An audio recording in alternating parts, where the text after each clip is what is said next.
Azərbaycan dünyanın ən qədim və təkrarsız abidələr diyarıdır.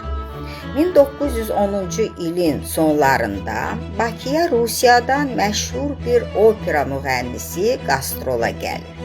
Müğənninin şərəfinə verilən ziyafətlərdən birində Bakı milyonçusu Mayılov sənətçi qadından bir də bu şəhərə nə vaxt gələcəksiniz soruşur.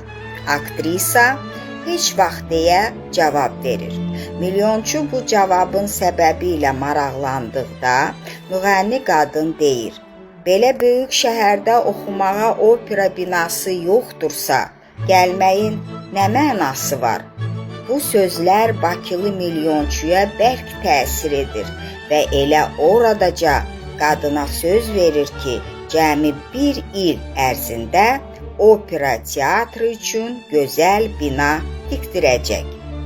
Gələcək teatr binası üçün Gubernski, Targovi, indiki Nizami küçəsində yer alınır və tikintiyə başlanır. Bu cür təşəbbüsləri həmişə alqışlayan Hacı Zeynalabdin Tağıyev bildirir ki, belə bir binanı bir ilə tikmək qeyri-mümkündür. Mərc gəlirlər ki, əgər opera teatrı vaxtında hazır olsa, onun bütün xərclərini Tağıyev özü çəkəcək.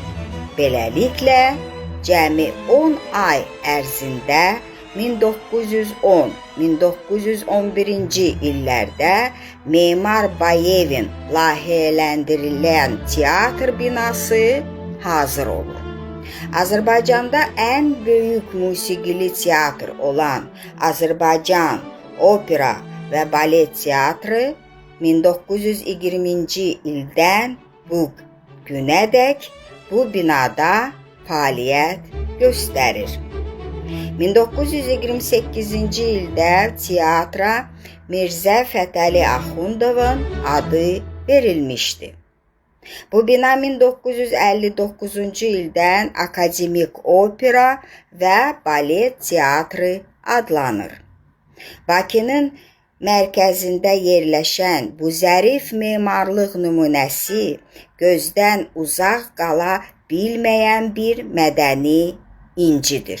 1910-1911-ci illərdə tikilmiş binanın fasadı və daxili interyeri tamaşaçını içəri çağırır. Klassik opera və balet həvəskarlarını üçün unudulmaz anlar təqdim edir.